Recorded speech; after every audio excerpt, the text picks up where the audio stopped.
Yeah, fellow countrymen and women, I'm here to address you once again in the course of our nation's history.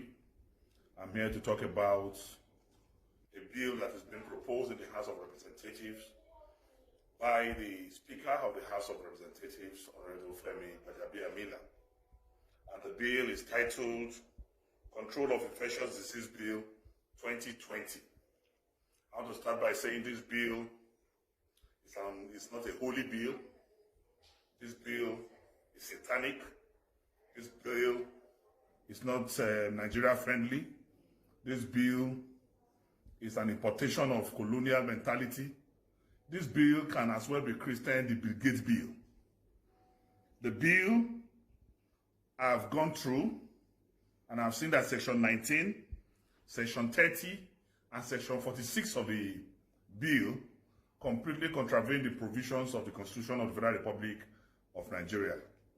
It contravenes Section 34. It contravenes Section 35 of the Constitution.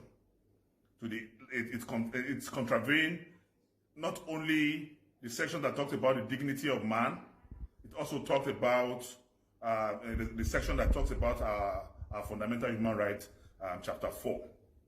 As I speak to us today, if you look at this bill, if we eventually pass this bill, then you will find out that we are moving to a police-controlled state. And if we can remember, Section 1(3) of the Constitution says any law that is not in compliance with the provision of the Constitution of the Federal Republic of Nigeria or is in conflict with the Constitution of the Federal Republic of Nigeria to the level of inconsistency shall be null and void.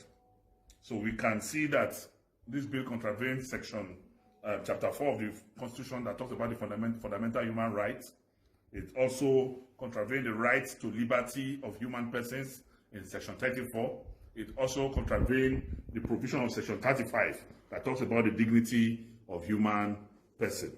If you see Section 19 of the Constitution of this bill, it says where it appears to the Director General that the holding of any meeting, gathering, or any public entertainment is likely to increase the speed of any infectious disease, the Director General may, by order, prohibit or restrict, subject to such conditions that he may think fit, for a period not exceeding 14 days, the meeting, gathering, or public entertainment in any place.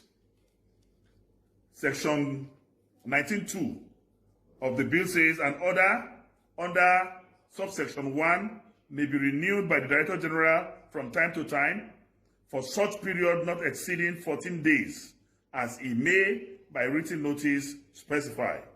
3. Any person who holds is present at or has been taking part in any meeting, gathering, or public entertainment in contravention of an order by the Director General under subsection 1 shall be guilty of an offense. 4. A health officer or a police officer may take any action that is necessary to give effect to an order under subsection 1. Any person who is aggrieved by any order of the Director General under subsection 1 may, within 7 days from the date of the order, appeal to the minister whose decision shall be final. Notwithstanding that any appeal under subsection 4 is pending, an order made by Director General under subsection 1 shall take effect from the date specified by the Director unless the minister otherwise directs.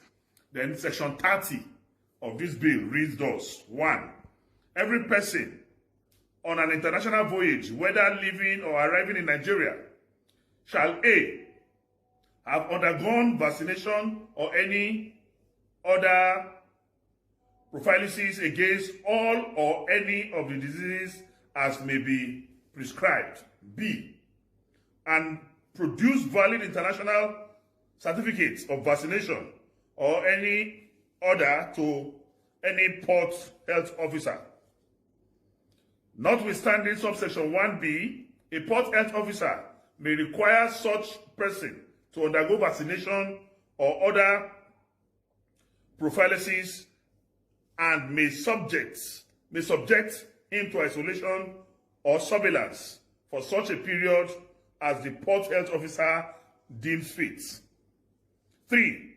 The port health officer may, in his discretion, return any person not being a citizen of Nigeria who arrives in Nigeria in contravention of subsection 1 to his place of origin on embarkation, at the expense of the owner or agent of the vessel by which the person arrived in Nigeria. 4. The owner, master, or agent of any vessel shall ensure compliance with subsection 1 in respect of any person or board its vessel. Then we have section 46.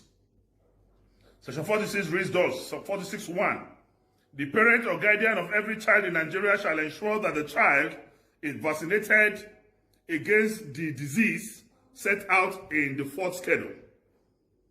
That the registrar of birth and death shall immediately after the registration of the birth of a child issue the parent or guardian of the child a notice requiring the child to be vaccinated against the diseases to which this section applies. So what we have seen from this bill altogether is forceful vaccination, using the instruments of the police to make sure that against individuals' will or wish, you are being vaccinated. And we say no to such a devilish bill. We say no to such satanic bills, and it will not stand. We will fight this bill with the last drop of our blood. And we are advising Honorable Femi Gbajabiamila, if he is not an agent of Bill Gates, then he should withdraw this bill immediately. God bless Nigeria. I'm Dino Melaye.